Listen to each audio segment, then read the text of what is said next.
অতীব মহান, অতীব বরকতময় সেই মহান প্রভু, যিনি আকাশে রেখেছেন বহু গ্রহরাজি এবং সেখানে রেখেছেন প্রদীপ্ত সূর্য এবং একটা আলোকিত চাঁদ রেখেছেন। তিনি সেই মহান প্রভু, যিনি রাতকে দিনের খিলফা করেছেন, স্থলাভিষিক্ত করেছেন। এত বৃহৎ বড় পরিচয় দেওয়ার মালিক একজন, তিনি আমার কে? তিনি কে? কে কে? আল্লাহ তাআলা। আমার আল্লাহকে আরেক জায়গায় তিনি বলছেন, তুলিজুল লাইলা ফিন নাহারি ওয়া তুলিজুন নাহারা ফিল লাইল ওয়া তুখরিজুল হাইয়া মিনাল মাইয়িতি ওয়া তুখরিজুল মাইয়িতা মিনাল হাইয়্যি ওয়া তারযুকু মান তাশাউ বিগাইরি হিসাব। তিনি সেই মহান প্রভু, যিনি রাতের ভিতরে দিন ঢুকায় দেন, দিনের মধ্যে রাত ঢুকায় দেন, মৃতকে জিন্দা করেন, জিন্দাকে মৃত করেন। সকল ক্ষমতার কারণ একমাত্র সকল ক্ষমতার মালিক তিনি আমার। চিল্লা বলুন কে? এই রাতের মধ্যে দিন, দিনের মধ্যে রাত যিনি ঢুকায় দেন, তিনি কে? কে কে? আল্লাহ পাক, যিনি সময়ের মালিক, টাইমের মালিক কে? আল্লাহ পাক। অথচ আমরা সে আল্লাহকে টাইম দেই না। তিনি আমার মৃত্যু এবং জীবন সৃষ্টি করেছেন। আরেক জায়গায় তিনি তার পরিচয় দিতে নিয়ে বলছেন, হুয়াল্লাযী খালাকাল মাউতা ওয়াল হায়াতা লিয়াবলুয়াকুম আইয়ুকুম আহসানু আমালান ওয়া হুয়াল আজিজুল গফুর। জোরে বলুন আল্লাহু আকবার। তিনি সেই সত্য জীবন, যিনি জীবন এবং মৃত্যু সৃষ্টি করেছেন, যেন তিনি বুঝে নিতে পারেন তোমাদের মধ্যে কোন কোন বান্দাগুলো নেক আমল করে যেতে পারে। এই আয়াত প্রমাণ করে যে আমার আপনার এই পৃথিবীতে আসার মূল যে কারণ, মূল যে লক্ষ্য, সেটা হলো নেক আমল। একজন রবের দাসত্বের জন্য আমরা পৃথিবীতে এসেছি, একজনের ইবাদত করার জন্য আমরা মূলত পৃথিবীতে এসেছি।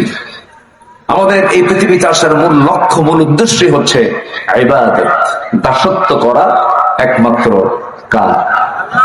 আসতে বলবেন না, কার? এক জায়গায় না সব জায়গায়? এক জায়গায় না সব জায়গায়? নামাজ শুধু ইবাদত নয়।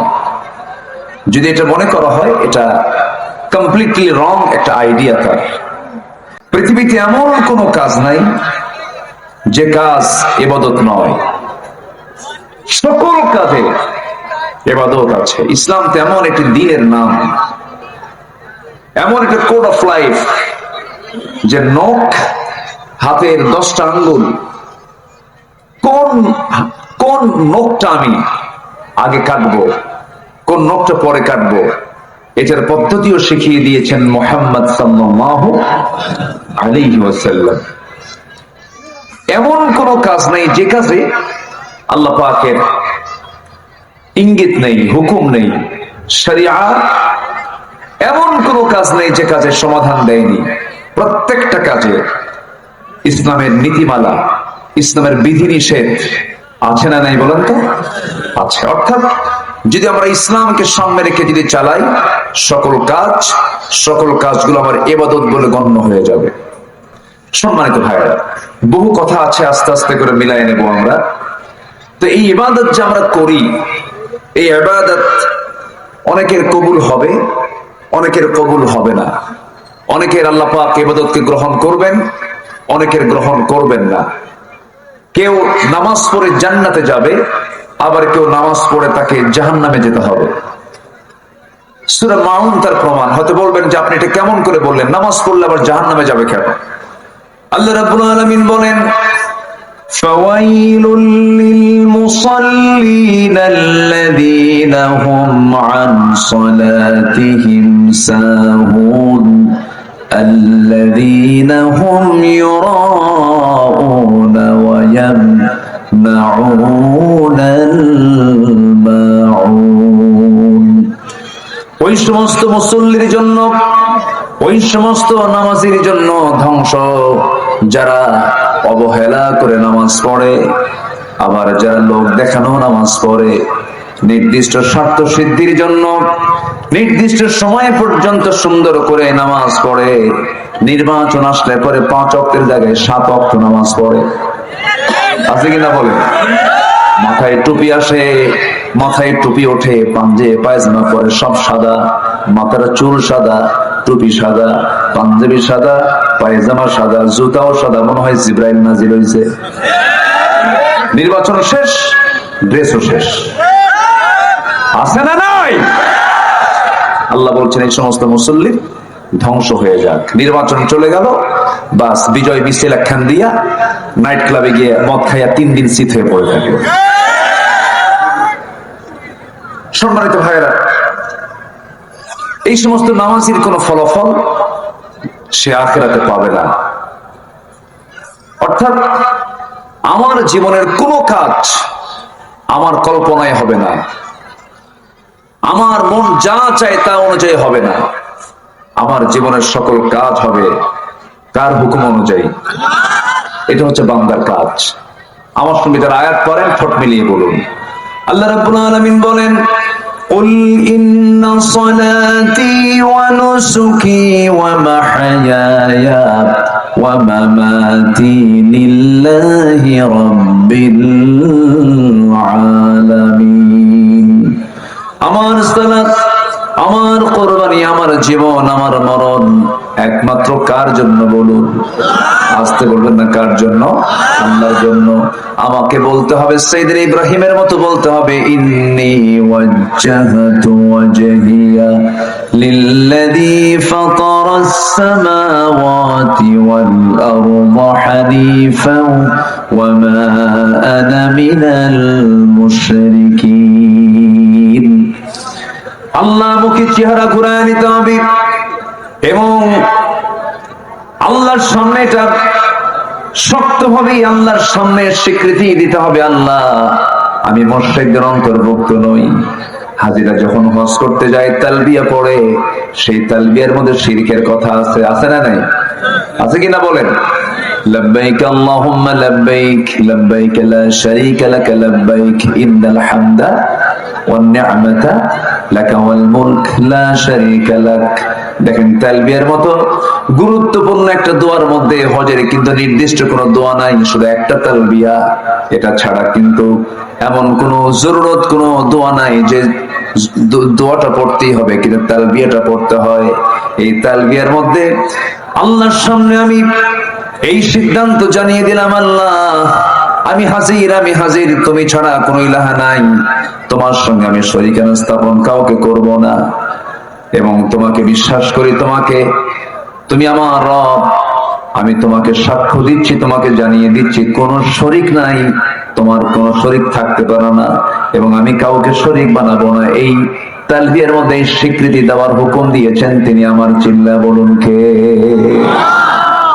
কিন্তু আজকে সেই মুসলমান তার মোড়ে মোড়ে শিরকের মোহরা নিয়ে ব্যস্ত। কোন বান্দা যদি আল্লাহর আইনকে বান্দে, বান্দার আইনকে যদি বিশ্বাস করে, সে কি মুমিন না মুশরিক? আসতে বল, মুমিন না মুশরিক? মুশরিক। এই জাতীয় চেতনা যারা লালন করবে তাদের কোনো ইবাদত কবুল হবে না। ইবাদত কবুলের জন্য শর্ত হলো 9টা অপকর্ম আমার জীবন থেকে সাফ করতে হবে। 9টা অপকর্ম যদি জীবন থেকে মাইনাস হয়ে যায়, সকল ইবাদত কবুল করবেন যিনি, তিনি আমার কে?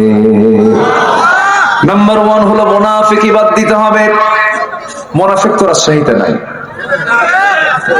আছে মুনাফিক? মুনাফিক আছে রাজশাহীতে, আছে। মুনাফিক যে কে তাও তো বোঝা কঠিন, ও তো নিজেও হতে পারে। কিছু বলি, একটু লাইনে আসি। মুনাফিক কে না?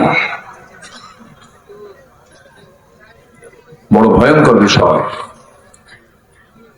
মুনাফিকি কাকে বলে?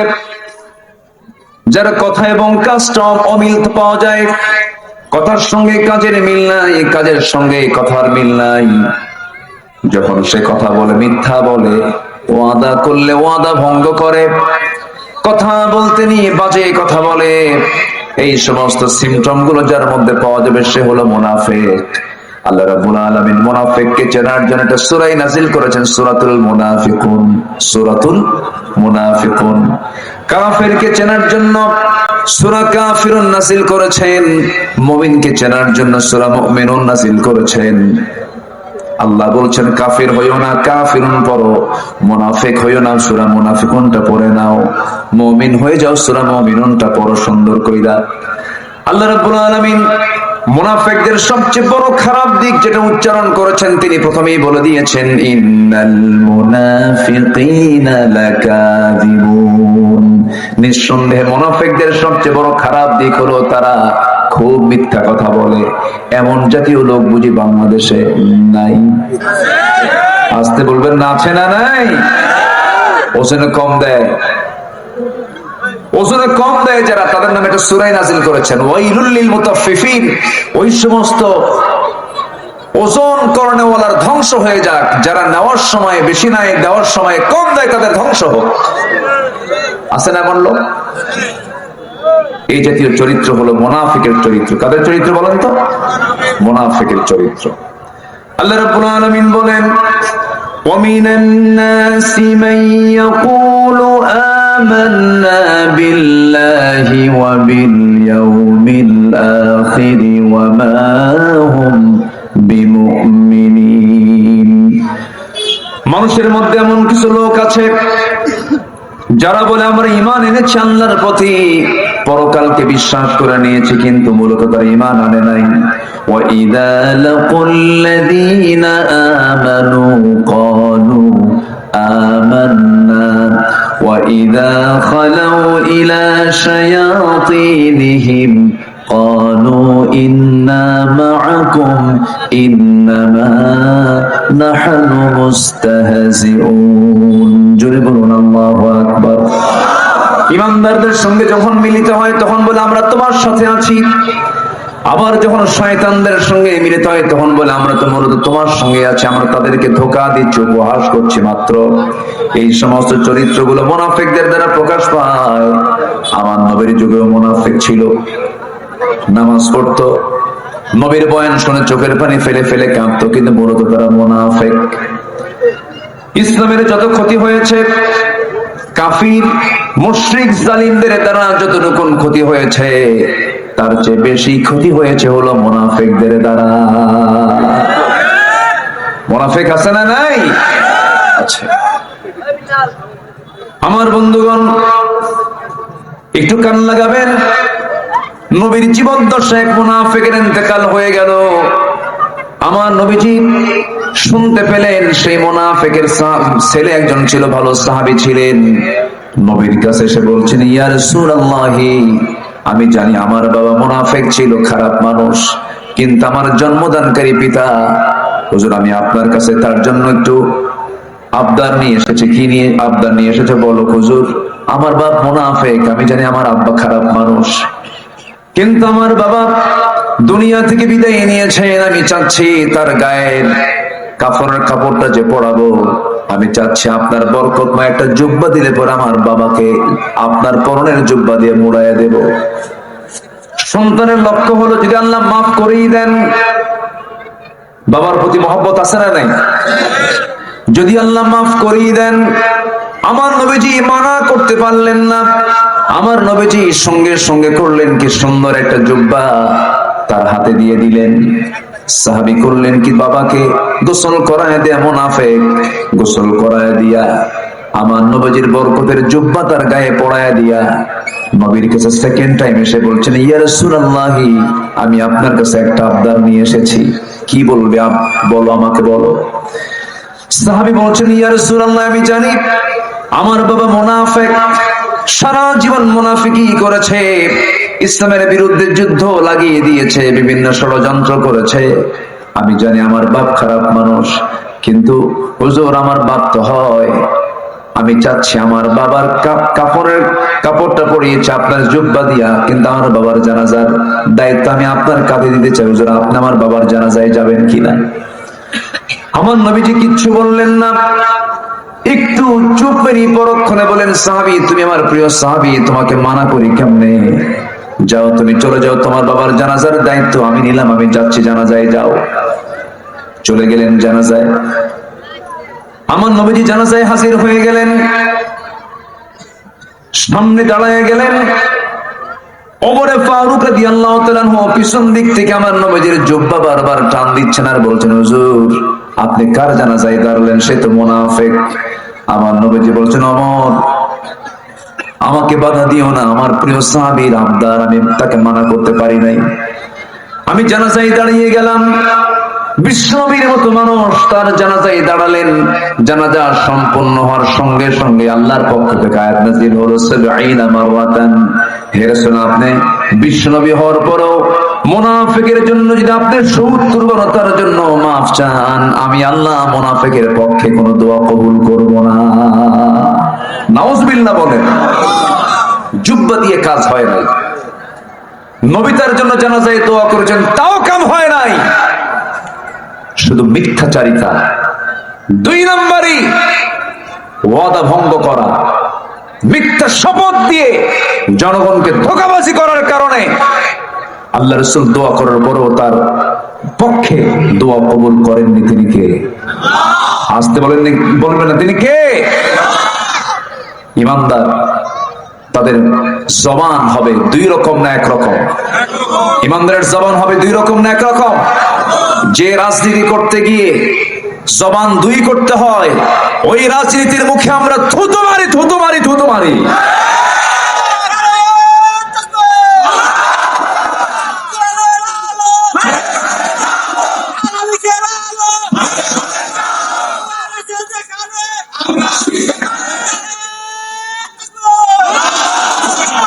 মুমিনের জবান হবে কয়টা? কয়টা কয়টা জবান হবে? একটা। এক জবানে কথা বলবে। আমার নবীজি শুধু রাজনীতিবিদ ছিলেন না, তিনি ছিলেন দূরদর্শী রাজনীতিবিদ। আমার নবীজি মদিনার ক্ষুদ্র ইসলামী রাষ্ট্র যখন গঠন করলেন, তৎকালীন বিশ্বের পরাশক্তি রোম সম্রাট হেরাক্লিয়াসকে লক্ষ্য করে রাষ্ট্রীয় চিঠি তিনি পাঠিয়েছিলেন। সেই চিঠির শুরু ছিল, আসসালামু আলা মান ইত্তাবাআল হুদা, আমার সালাম তার উপরে যে হেদায়েত প্রাপ্ত। আসলিম ইলা হিরাকাল আসলিম তাসলাম, হেরাক্লিয়াস তুমি আত্মসমর্পণ করো, নিরাপত্তা পাবে। শুধু এতটুকু কথা বলে তিনি চিঠি ছেড়ে দিলেন।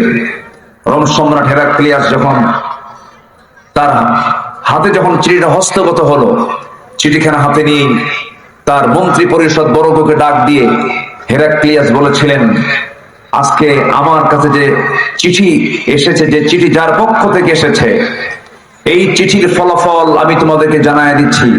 এই চিঠির প্রভাবটা এতটাই ক্ষমতাশীল, ক্ষমতাবান, এতটাই প্রভাব বিস্তার করেছে এই চিঠির ভাষা। খুব বেশি দিন দূরে নয়, আমার মন্ত্রী পরিষদ আমার পায়ের নিচের জায়গাও মুহাম্মদ দখল করে ছাড়বে। সম্মানিত ভাইরা, আমার নবীজি ২৭টি যুদ্ধের নেতৃত্ব দিয়েছেন, ৮৬টি যুদ্ধ পরিচালনা করেছেন, বিচার ব্যবস্থা কায়েম করেছেন, যাকাত ভিত্তিক অর্থনীতি চালু করেছেন, কিসাস বাস্তবায়ন করেছেন, হত্যার বিচার করেছেন, জিনার রায় দিয়েছেন, চুরির বিচার করেছেন। সব রাষ্ট্রনীতি তিনি পরিচালনা করেছেন, অথচ তার জীবনে তার মুখ থেকে একটা কৌতুক করেও মিথ্যা কথা বের হয় নাই। তাহলে কি মিথ্যা ছেড়ে কি সব কাজ করা সম্ভব না অসম্ভব? আজ থেকে অসম্ভব না সম্ভব? অনেকে বলে না, মিথ্যা কথা বললে কি কাম হয়? যে কাজের মাধ্যম হিসেবে মিথ্যা গ্রহণ করতে হয়, সেই কাজগুলো হচ্ছে মুনাফিকদের কাজ। কাদের কাজ বলেন? মুনাফিকদের কাজ। আমার কথায় মনে হয় মন খারাপ করছেন আপনারা? আলোচনা চালাই। ইবাদত কবুল হওয়ার শর্ত হচ্ছে ৯টা। এর মধ্যে ১ নাম্বার আমি কোনো মতে শেষ করলাম, এখন 8টা প্রসঙ্গ পড়ে আছে। 1 নম্বর হলো আমরা মুনাফিকি বাদ দেব। রাজি আছি তো ইনশাআল্লাহ? রাজি আছি তো ইনশাআল্লাহ? বোনকে সম্পদ বুঝায় দেয় না, নামাজ পড়তে পড়তে কপাল কালো বানায় ফেলে। আমার মা বোন এখানে অনেকে বসে আছেন, মায়ের আমার খুব খুশি এখন এই মুহূর্তে, কারণ হুজুর আমারও ভাই এখানে বসে আছে, আমার সম্পত্তি বুঝায় দেয় নাই। এটা ভালো করে কম, বোনকে সম্পদ বুঝায় দেয় না। বাপ মারা গেছে 1 যুগ আগে, বোনের জায়গায় ধান লাগায়া, ভুট্টা লাগায়া, আলু লাগায়া, সেই ভুট্টা ধান আলু গুলো গোলায় ভরে রাখে। এরপরে 1 যুগ চলে যায়, সেই টাকাগুলো জমায়া জমায়া প্রত্যেক বছর ওমরায় যায়, ওমরা করে ফিরে আসে, জমজম পানি আনে, এরপরে আজওয়া খেজুর কিনে আনে, মক্কা মদিনা শরীফ সফর করে চলে আসে দেশে। বোনকে ফোন দিয়ে বলে, বোন তোমার ভাই ওমরা থেকে ফিরে এসেছে, তাড়াতাড়ি আসো, আমার সঙ্গে সাক্ষাৎ করো, বোন আসো। বোনকে সামনে বসায় দিয়ে বলে, বোন মক্কার দরজায় হাত দিয়ে তোর জন্য দোয়া করছি, এই জাজওয়া খেজুর নিয়ে আসছি তোমার জন্য, জমজম কুবের পানি আনছি তোমার জন্য, সোনার মদিনায় তোমার সালাম নবীর রওজায় পৌঁছা দিয়া, সোনার মদিনা থেকে সোনার একটা চেন তোমার জন্য আনছি। বোন পাবে 2 কোটি টাকার জায়গা, বোনের জন্য নিয়ে আসছে 2 লাখ টাকার একটা চেন। এবার চেন নিয়ে এসে বলে, বোন আজওয়া খেজুর খাবা, অসুখ হবে না, জমজম পানি খাওয়া কোনো অসুখ হবে না, আর তোমার জন্য সোনার চেনটা আনছি, বোন গলাটা আগায় দাও, মাথাটা একটু আগায় দাও, মাথার মধ্যে চেনটা ঢুকায় দিয়া গলায় লাগা দিয়া বলে, বোন খুশি হয়েছো নাকি? খুব খুশি ভাই, তুমি আমাকে ভালোবাসো। অনেকক্ষণ ধরে কথাবার্তা বলার পরে আস্তে করে বোনকে পাশে বসায় দিয়ে বলে, বোন একটা কথা বলবো, মন খারাপ করা যাবে নাকি? একটা কথা বলি। হ্যাঁ ভাই বলো। অংশ নিলে কিন্তু ধ্বংস হয়। কত বড় পাপ দেখেন, আছে কিনা? আছে কিনা বলেন, আছে কিনা? আছে কিনা? এতক্ষণ ধরে যা কিছু করেছে সব ছিল ওর ইবাদত না নাটক? ইবাদত না নাটক? জমি দেবে না। এগুলো মুনাফিকি। এই সমস্ত আচরণ করলে পরে আল্লাহর দরবারে কোনো কিছুই মঞ্জুর হবে না। যার যা প্রাপ্য বুঝায় দিতে হবে, যার যা অধিকার তা ফেরত দিতে হবে। আপনি ভাবতেছেন নামাজ পড়ে কপাল কালো বানায় জান্নাত নেবেন, বাপ মা খুশি না হবে না কাম। বহু বড় বড় কর্মকর্তা আছে, বড় বড় অফিসার আছেন, আমার এই 2 চোখ সাক্ষী। গাজীপুরে আমি কিছু বৃদ্ধাশ্রম সফর করেছি সম্প্রতি। শত শত বৃদ্ধ বৃদ্ধা সেখানে মানুষ, বৃদ্ধ বৃদ্ধা বাপ মা সে জায়গায় পড়ে আছে। ছেলে বড় অফিসার, প্রবাসী, ইঞ্জিনিয়ার, শিল্পপতি, ডিওএইচএস বাসা, বাড়িধারা, গুলশান, বনানী, এই সমস্ত বিজাত এলাকার তারা বাসিন্দা, সেখানে তারা থাকে। বৃদ্ধ বৃদ্ধা বাপ মাকে বৃদ্ধাশ্রমে রেখে এসেছে। আমি একজনকে প্রশ্ন করলাম, বুড়া মা আপনি এই জায়গায় একাকি কেন? একাকি নিঃসঙ্গিনী কেন? আপনার কি ছেলে মেয়ে নাই? বলে বাবার সবই আছে, কিন্তু দেখার তো সময় নেই, তারা আমাদেরকে দেখতে পারে না। মাসে মাসে টাকা পাঠায় দেয়। এই জায়গায় আমাদের থাকার জায়গা হয়ে গেছে, তাদের ঘরে আমাদের জায়গা নাই। আমার বন্ধুগণ, যেই শিক্ষা দিয়া, যেই সমাজ একটা বৃদ্ধ পিতামাতার পাশে সন্তানকে রাখাকে জরুরি মনে করে না, সেই শিক্ষা নয়, সেই শিক্ষার মুখে আমরা থুতু মারি। কি কি ঠিক কিনা? ঠিক কিনা?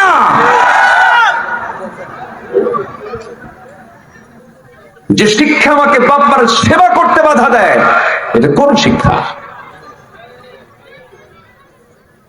বাপ মাকে দেখতে হবে কখন? বাপ মামাকে দেখেছে যখন। বাপ মামাকে দেখলেন কখন? যে সময় আমি ছিলাম অসহায়, আমার হাড় হাড্ডি গুলো কচি কচি ছিল, শক্ত করে ধরলি হাত ভেঙে যেত, গলা শুকিয়ে যেত। আমার আব্বা মামাকে তিলে তিলে মানুষ করেছেন সেই মার পেট থেকে আসার পর থেকে। কত রাত চলে গেছে, কত সময় চলে গেছে, কত দিন চলে গেছে। আমার মা আমার বাবা তিলে তিলে আমাকে মানুষ করলেন, আমার ছোট্ট দেহটা বড় বানায় দিলেন। কে কে করে কান্দি, আমার কোনো ভাষা নাই। আমার মা কত রাত, নির্ঘুম রাত কাটিয়ে দিয়ে আমার জন্য সেবা করেছেন। জ্বর এসে গেছে, মা কাঁদতে কাঁদতে সেজদায় পড়ে বলে, আল্লাহ সব জ্বর আমারে দাও, আমার সন্তানদের ভালো রাখো।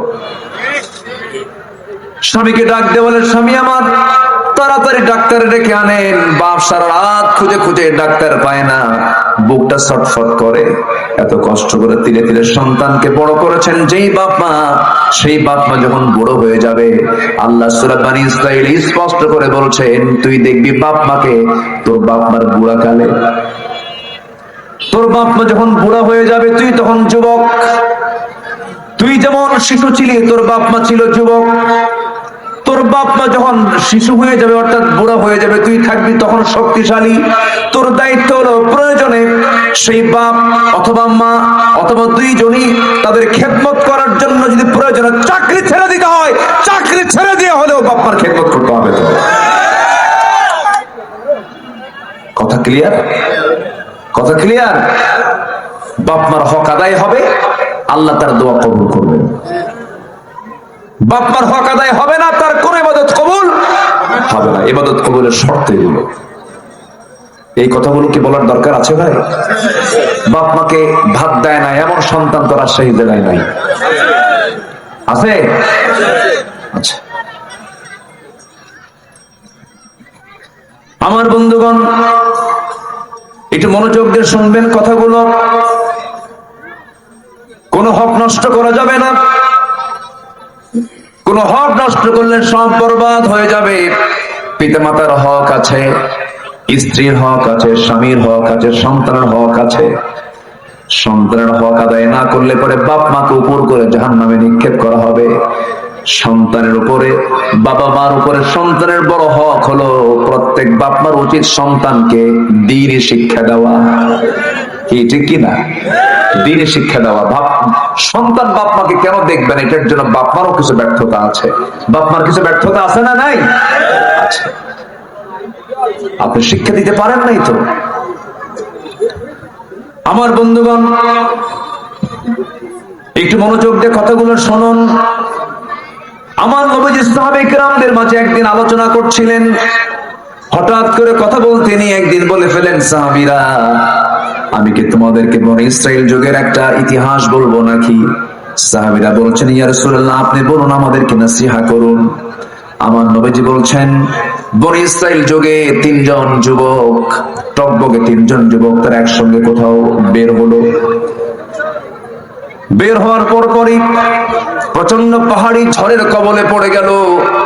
পাহাড়ি ঝড় যখন তাদের সামনে চলে আসছে, সেই পাহাড়ি ঢল থেকে বাঁচার জন্য তারা করলো কি, পাহাড়ি গুহার মধ্যে গিয়ে আশ্রয় নিল। পাহাড়ি গুহার মধ্যে আশ্রয় নেওয়ার পরে এত গভীর বৃষ্টি হলো, ক্যাটস এন্ড ডগস, মুষলধারে বৃষ্টির কারণে, একদম অতিরিক্ত বৃষ্টিপাতের কারণে পাহাড়ের মাথা থেকে বড় ওজনের একটা পাথর এসে যে পাহাড়ি গুহার মধ্যে তার আশ্রয় নিয়েছিল, সেই গুহার মুখটা আটকে গেল। আটকে যাওয়ার সঙ্গে সঙ্গে পাথর আর নড়ে না, তারাও বের হতে পারে না। ভিতরে আটকে পড়ে আছে তিনজন যুবক। এই তিনজন যুবকের চোখে পানি টলমল করছে, আর ভাবছে মনে হয় এটি আমাদের শেষ সময়, আমরা আর বাঁচবো না, মরে যাবো, আটকে পড়ে গেলাম। এমন সময় আমার রাসূল বলেন, সাহাবীরা ওই তিনটা যুবক তিন দিক হয়ে বসে গেল। আল্লাহর কাছে তারা রোনাজারি করতে লাগলো, চোখের পানি ফেলে ফেলে কাঁদতে লাগলো। এই পৃথিবীতে কোন বান্দা যদি সফল হতে চাও, একটা ফর্মুলা শেখায় দেয়, সেটা হলো বান্দা যদি চোখের পানি ফেলে আল্লাহর কাছে চায়, সঙ্গে সঙ্গে তার সফলতা এসে যায়। জোরে কান সুবহানাল্লাহ।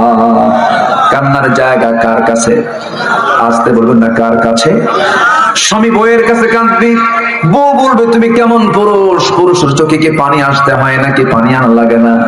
আবার বউ কাঁদবে, স্বামী বলবে মহিলা মানুষ এরকম কাঁদেই। এই পৃথিবীতে কান্নার কোন মূল্য পৃথিবীর কোন মানুষ দেবে না, কিন্তু কান্নার মূল্য 16 আনা যিনি দিবেন তিনি আমার, চিল্লায় বলুন কে? আমার বন্ধুগণ ওই তিনজন যুবক, রাসূল বলেন ওই তিনজন যুবক পাহাড়িয়া সেই গুহার ভিতরে তিন দিক হয়ে রোনাজারি করে কাঁদতেছে। এক যুবক বলছে, আল্লাহ জীবনে তেমন কোন আমল করতে পারি নাই, একটা আমলের কথা তোমার কাছে স্মরণ করে তোমার কাছে মাফ চাই। সে আমলটা হলো, আল্লাহ আমার এক চাচাতো বোন ছিল, আমি তাকে খুব ভালোবাসতাম, সে আমাকে খুব ভালোবাসতো। সেই ভালোবাসার চূড়ান্ত ফলাফল স্বরূপ আমি একদিন তার ঘরের মধ্যে ঢুকলাম। ঘরের মধ্যে ঢোকার পরে আল্লাহ, ওই আমার চাচাতো বোনের দেহের উপরে আমি বসে গেলাম। জেনা শুরু করে দেব, জেনার কর্ম শুরু করব আমি। এমন সময় আমার বোনটা বলে ফেললো, ভাই তুমি যে আমার দিকে তোমার দেহটা যে ঝুঁকায় দিচ্ছ, হয়তো জেনার দিকে আমরা চলেই যাচ্ছে, কিন্তু তুমি কি জানো আমরা দুইজন জপ কর্ম করছি, এর বড় সাক্ষী হচ্ছেন আল্লাহ রাব্বুল আলামিন। আমরা আল্লাহকে ভয় করি। আমার বোনটা যখন আমাকে এমন পরামর্শ দিচ্ছিল, সেই সময়, ও আল্লাহ, আমি তোমাকে ভয় করে ওই চূড়ান্ত জায়গা থেকে জেনা বাদ দিয়ে আমি সেই জায়গা থেকে উঠে এসে তোমার ভয়ে আমি জেনা ছেড়ে দিয়েছি। এই এতটুকু আমল যদি তোমার দরবারে মঞ্জুর হয়ে থাকে, মেহেরবানি করে তুমি আল্লাহ এই বিপদ থেকে আমাদেরকে বাঁচায়া দাও। সহিহ বুখারীর বর্ণনা, ওই পাহাড়ের মুখ থেকে হালকা কিছু অংশ পাথরটা সরে গেল। সুবহানাল্লাহ বলবেন না? আরেকজন যুবক দোয়া করে, আল্লাহ, জীবনে তেমন কোন আমল করতে পারি নাই, কিন্তু কোন এক লেবার আমার কাছে কাজের জন্য আসে, সেই শ্রমিক সকাল থেকে সন্ধ্যা পর্যন্ত আমার কাছে কাজ করার পর তার পেমেন্ট আমি দেব, কিন্তু পেমেন্ট না নিয়ে সে চলে যায়। পারিশ্রমিক আমি তাকে দিতে পারি নাই। কয়েক বছর চলে গেল, কিন্তু আমি তার টাকাটাকে ফেলে রাখি নাই। আমি তার টাকা দিয়ে আমি ছাগল কিনেছিলাম। সে ছাগল থেকে ছাগলের পাল পর্যন্ত হয়ে গিয়েছিল, বেশ কিছু ছাগল হয়ে গিয়েছিল। বহুদিন পর যখন সে আমার কাছে সেই টাকা চাইতে আসলো, আমি তাকে টাকাটা না দিয়া পুরা ছাগল পালটা আমি তার হাতে দিয়ে দিয়েছি। আমি আমানত রক্ষা করেছি। আল্লাহ, এতটুকু ইবাদত তোমার দরবারে যদি মঞ্জুর হয়ে যায়, আল্লাহ এই বিপদ থেকে আমাদেরকে বাঁচাও। হাদিসের বর্ণনার সঙ্গে সঙ্গে সেই পাহাড়ের মুখ থেকে পাথরটা আরেকটু সরে গেল। আরেকজন যুবক দোয়া করে, আল্লাহ, জীবনে তেমন কোন আমল করতে পারে নাই, তবে আল্লাহ সেই রাতের কথা স্মরণ করছি তোমার কাছে। আল্লাহ, গভীর রাত বাড়িতে আসলাম। বাড়িতে আসার পরে ঘরের মধ্যে ঢুকলাম। আমার স্ত্রী আমার জন্য এক গ্লাস গরম দুধ আমাকে পান করার জন্য দিলেন। সেই দুধটা দেখে আমার মেয়েটা কান্নায় ভেঙে পড়লো, আমি দুধ খাবো, আমি দুধ খাবো। মেয়েটাকে দিলাম না, আমিও পান করলাম না, মাত্র এক গ্লাস দুধ। আমার বৃদ্ধা মা বেঁচে আছেন। আমি আমার মার ঘরের দিকে তাকায় দেখি মা আমার সামনে বসা। আমি দেরি করলাম না, এক গ্লাস দুধ নিয়ে মার কাছে গিয়ে মার পাশে বসে মাকে নিজের হাতে, বুড়া মানুষ খেতে পারবেন না, হাতটা কাঁপবে, আমি আমার মাকে আমার হাতে তুলে দিয়ে আমার হাত দিয়ে আমার মাকে এক গ্লাস দুধ পান করিয়ে দিয়েছি। আমি পান করে নেই, সন্তানকে পান করতে দেই নাই। আল্লাহ, এতটুকু খেদমত তোমার যদি পছন্দ হয়, এই বিপদ থেকে তুমি আল্লাহ আমাদের বাঁচাইয়া দাও। হাদিসের বর্ণনা, রাসূল বলেন, সাহাবীরা শোনো, বনি ইসরাইলের ওই তিন যুবক, তিনজন তিন দিক হয়ে যখন এই দোয়াটা যখন করলো, তৃতীয় ব্যক্তির, তৃতীয় যুবকের দোয়া কবুল হয়ে টোটাল পাথরটা মুখ থেকে সরে গেল। তিন যুবক সেই বিপদ থেকে আল্লাহ পাক তাদেরকে বাঁচায় দিলেন। জোরে কোন সুবহানাল্লাহ। এই ইতিহাস থেকে কয়টা শিক্ষা বলেন? আসতে বলবেন না, কয়টা শিক্ষা বলেন? তিনটা শিক্ষা। নাম্বার 1 হলো কি বলেন? যুবকরা বলো, জেনা থেকে নিজেকে মুক্ত রাখা। নাম্বার 2 হলো আমানত রক্ষা করা। নাম্বার 3 হলো পিতামাতার হক আদায় করা, পিতামাতাকে প্রাধান্য দিয়ে দেওয়া।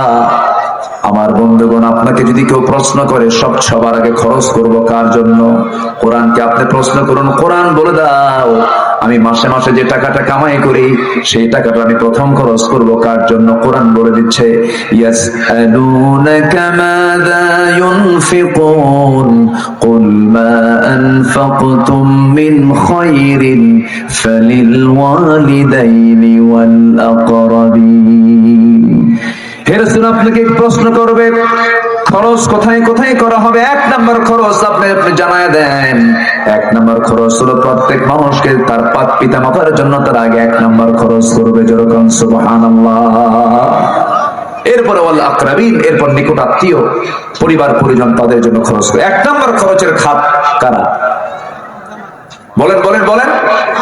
মা বাবা। অথচ মা বাবা আজকে অতিরিক্ত হয়ে যায়, মা বাবা এক্সপ্রেস হয়ে যায়। মা বাবা অনেক সময় কিছু কিছু পরিবারে এতটাই অতিরিক্ত হয়ে যায়, বাপ মা লজ্জায় কথা বলতে পারেন না। অনেক পাষণ্ড সন্তানের হাতে বাপ মা হত্যা পর্যন্ত করা হয় বাপ মাকে। এমন নরপশু সন্তান নামের কলঙ্ক আছে না নাই? এটা মাথায় রাখতে হবে। যদি এমনটা করা হয়, বাপ মা যদি নারাজ হয়ে যায়, আর শাহিদ নারাজ হয়ে যাবে, গোটা দুনিয়ার ইবাদত করেও তার কোন ইবাদত আল্লাহর দরবারে মঞ্জুর হবে না। তাহলে ইবাদত কবুলের শর্ত আমরা এতক্ষণে শুনলাম হলো একটা, আমরা মুনাফিকি বাদ দেব। নাম্বার 2 হচ্ছে নামাজে অলসতা যারা আনবে তাদের কোন ইবাদত কবুল হবে না। আমার দেশে নামাজি বেশি না বিড়ি খোর বেশি? রাগ করলেন নাকি? মানে নামাজি বেশি না বিড়ি খোর বেশি? এত বিড়ি খায়, মানে বিড়ি খাওয়ার সাইজ দেখে মনে হয় কি জানেন, ওর জন্মই হয়েছে বিড়ি খাওয়ার জন্য। এত বিড়ি খায়, ভাত একবেলা না খাইলেও বিড়ি মিস নাই, বিড়ি খাবে, এত বিড়ি খায়। এই তামাকের আবাদ হয় রাজশাহীতে নাই, রাজশাহীতে তামাকের আবাদ মনে হয় না। তামাকের আবাদ সবচেয়ে বেশি হয় হলো রংপুরে, এইদিকে খুলনার কুষ্টিয়া অঞ্চল, মেহেরপুরের দিকে প্রচুর তামাকের আবাদ হয়। ওইদিকে চট্টগ্রামের পাহাড়ি কিছু অঞ্চল, রাম, উখিয়া, গর্জনিয়া, এই সমস্ত এলাকায় এই তামাকের প্রচুর আবাদ হয়। টোবাকো তামাকের আবাদ গুলো হয়। তামাকের গাছ আপনাদের নজরে পড়ছে কিনা জানি না, আমি তামাকের গাছটা আমি একদিন দেখলাম। তো তামাকের গাছ দেখে, তামাকের যে পাতাগুলো বড় বড় পাতা, আর এতটাই সজীব আর এতটাই তরুতাজা, সবুজ সজীব তরুতাজা পাতা, একদম মানে সুন্দর দেখতে। তবে ভাবলাম যে এই পাতাগুলো, এই যে মাঠকে মাঠ লাগাইছে, কোনো বেড়া নাই, কোনো গার্ড ওয়াল নাই, এই পাতাগুলো তো ছাগল গরু তো রাখার কথা। তো আমার কিউরিওসিটি জাগলো, আমি একজনকে ডাক দিয়ে বললাম, ভাই এই যে এতগুলো গাছ লাগায় রাখছেন আপনারা, তামাকের গাছ, কোনো বেড়া নাই, তো গরু ছাগল খায় তো শেষ করার কথা। গরু ছাগল খায় না, কুত্তাও খায় না। কথা কি শুনতেছেন আমার? রাগ করলেন নাকি আপনারা? তাহলে তামাক পাতার ক্ষতিকর দিক গরু বোঝে, ছাগল বোঝে, 4 পাওয়ালা বোঝে, কয় পা বোঝে না? কয় পা বোঝে না? 2 পা বোঝে। হাইরে খাওয়া খায়। আল্লাহ পাক, এটা আমার কথা নয়, এই কথাটা আমার আল্লাহ বলেছেন। ওরা বুঝেও বোঝে না, জেনেও জানে না, শোনেও শোনে না। উলাইকা কাল আনআম, এরাই হলো 4 পাওয়ালা জানোয়ার, অথবা এর চাইতে জঘন্য। কার কথা? উলাইকা কাল আনআম বাল হুম আদাল উলাইকা হুমুল গাফিলুন। এটা কি আমার কথা না আল্লাহর কথা? আল্লাহই বলে দিলেন। নেশার দিকে যাওয়া যাবে না, কোন নেশা। যুবকরা, মাদক থেকে দূরে থাকতে হবে। মাদকের ক্ষতিকর দিক থেকে বাঁচার জন্য মাদককে না বলতে হবে। তবে মদের বিরুদ্ধে 1000 বছর ওয়াজ করে মদ বন্ধ করা যাবে না। মদ বন্ধ করার জন্য আইন করে বন্ধ করতে হবে। আস্তে কোন কেন? আস্তে কোন কেন? মদকে আইন করে নিষিদ্ধ করেননি আমার রাসূল? করেছেন কিনা বলেন? আমার রাসূলের রাষ্ট্রে যেদিন এই ঘোষণা আসলো মদ নিষিদ্ধ, সেই দিন রাজপথ, মক্কা মদিনার রাস্তাগুলো মদের পানি দিয়ে ভিজে গিয়েছিল। যেদিন বলা হয়েছিল আজকে থেকে ইন্নামাল খামরু ওয়াল মাইসিরু ওয়াল আনসাবু ওয়াল আজলামু রিজসুম মিন আমালিশ শাইতান, মদ চিরতরে নিষিদ্ধ। রাসূল সেদিন থেকে রাষ্ট্রে এটা নিষিদ্ধ ঘোষণা করেছিলেন। আমরা বড় ভাগ্যবান, আমাদের রাষ্ট্রে আমরা মদকে আইন আকারে পাস করেছি, আলহামদুলিল্লাহ। আলহামদুলিল্লাহ কইছেন নাকি আপনারা? কি বলতে হবে বলেন? আরো জোরে কন। শোনেন, মদের দোকান তো রাজশাহীতে নাই।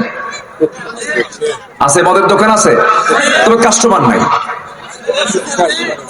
কাস্টমারও আছে, তাহলে মদের দোকানও আছে, কাস্টমারও আছে। আচ্ছা বলেন তো, যারা মদের দোকানদারি করে আর যারা মদ খায়, তারা কি কখনো চাবে যে কোরআন শরীফের ওই আয়াতটা, যে আয়াতে আল্লাহ পাক মদ নিষিদ্ধ করেছেন, ওই আইন এই দেশে কায়েম হোক? ওরা কখনো চাবে? আস্তে, ওরা কখনো চাবে? গোটা পৃথিবী ব্যাপী মাদক ব্যবসার মূল্য বছরে হচ্ছে $321 বিলিয়ন মাদকে।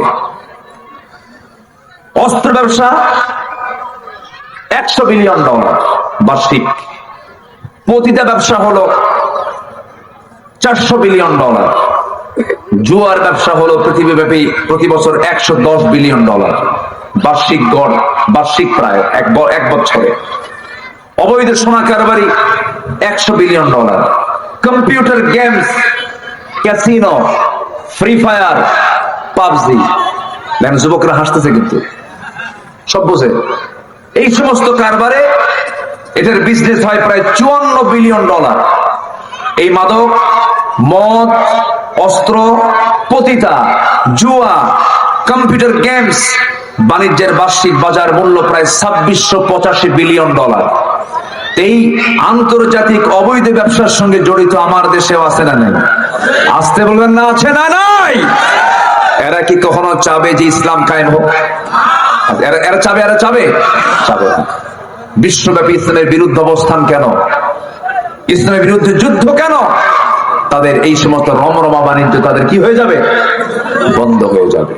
কিন্তু বন্ধ হয়ে যাবে, ওরা ওই চিন্তায় বিরোধিতা করবে। আর আমরা যারা চাই না, আমরা কি বসে থাকবো? আমাদের কাজ আছে না নাই? আমাদের কাজ আছে না নাই? আমাদের কাজ হলো সকল প্রকার অন্যায় কাজকে সমাজ থেকে উৎখাত করতে হবে। এর জন্য চেষ্টা করতে হবে, সংগ্রাম করতে হবে। আমি জিতি বা হারি, আমার কাজ আমাকে চালিয়ে যেতে হবে। প্রয়োজনে রাজপথে জীবন দিতে হবে আল্লাহর পথে। রাজি আছেন কারা কারা? হাত উঁচু করে দেখান মুসলমান।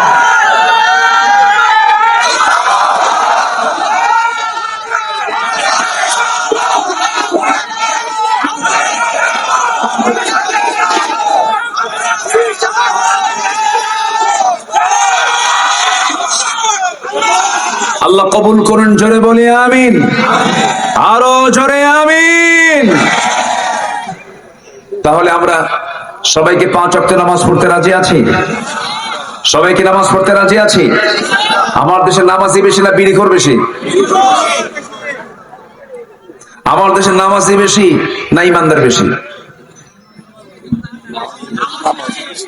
হ্যাঁ, আচ্ছা, আরেকটা প্রশ্ন করি। আমার দেশে নামাজি মুসলমান বেশি না বেনামাজি মুসলমান বেশি? বেনামাজি আবার মুসলমান, কিন্তু চিন্তা করে। নামাজ ইবাদত কবুল হওয়ার অন্তরায় হচ্ছে নামাজ পড়ে কিন্তু অবহেলা করে নামাজ পড়ে। নামাজ পড়ে শুক্রবারে যায়, 5 ওয়াক্ত নামাজ পড়ে না। দুয়ারির মসজিদ কয়টা আছে আমি জানি না। দুয়ারিতে কয়টা মসজিদ? 3টা জামে মসজিদ আছে দুয়ারিতে। আচ্ছা, 4টা 5টা যেটাই থাকুক, সমস্যা নাই। আমার দেশে এই মুহূর্তে এখন মসজিদ বেশি না মুসল্লি বেশি? বলেন বলেন। মসজিদ বেশি, মুসল্লি কম। 5 ওয়াক্ত নামাজের ভিতরে সবচেয়ে কম মুসল্লি যে ওয়াক্তে পাওয়া যায় সেই ওয়াক্তের নাম কি? ফজর। সবচেয়ে বরকতময় সময় কোনটা বলেন? ফজর। পাখি জাগবে আগে না মানুষ জাগবে আগে? পাখি আগে জাগবে। সূর্য আগে উঠবে না মানুষ আগে উঠবে? এখন কি আগে ওঠে? সূর্য কখন ওঠে জাতি টেরই পায় না। পাখি জেগে আল্লাহর জিকির করে, মানুষ নাক ডেকে ঘুমায়। আপনারা কি জানেন মাঝখানে, মনে আছে কিনা, ভূমিকম্প হয়েছিল করতে কোন এক শুক্রবারে সকাল 10:30টার দিকে? হয়েছে না? আমি সেদিন, আমার মাহফিল ছিল দিনের বেলা চাঁপাইনবাবগঞ্জ, ঢাকাতে ভূমিকম্প হলো 10:30টার দিকে। ভূমিকম্প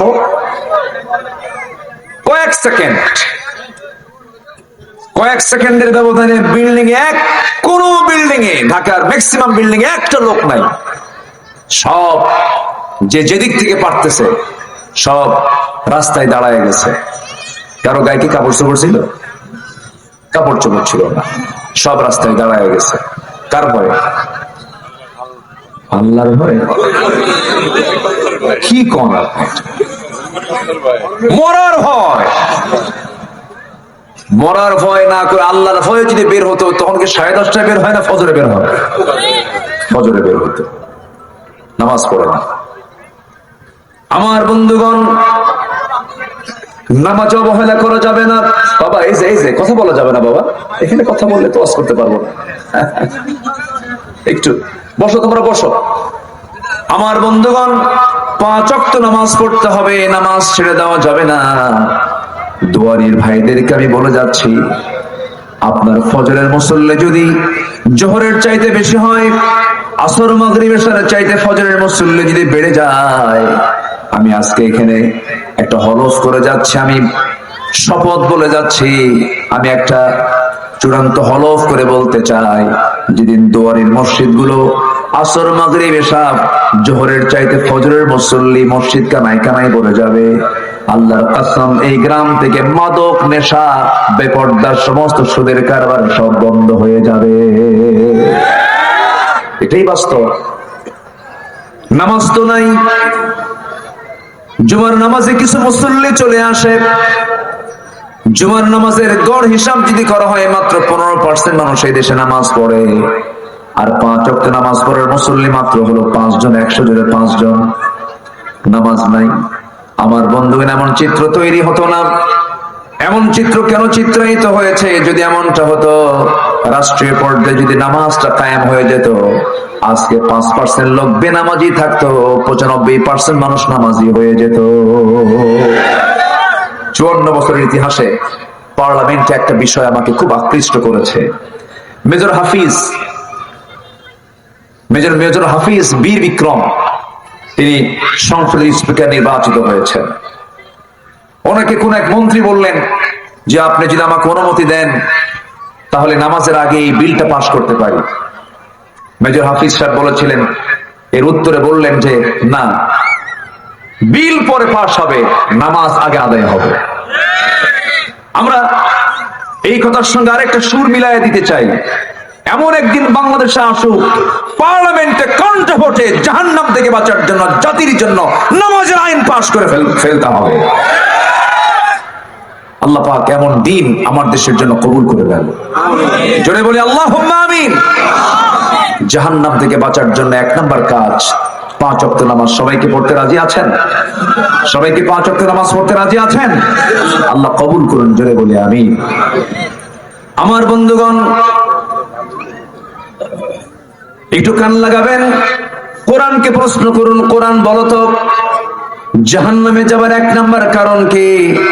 আল্লাহ পাক কোন বান্দাকে সবচেয়ে বেশি শাস্তি দিবেন? 2 জায়গায় মহান রব্বুল আলামিন বলেন। সূরা মারিয়াম একটা জায়গায় বলেছেন, সূরা মুদ্দাসসির আরেক জায়গায় বলেছেন, ফাখালাফা মিন বা'দিহিম খালফুন আদাউস সালাতা ওয়াত্তাবাউশ শাহাওয়াত ফাসাউফা ইয়ালকাউনা গায়্যা।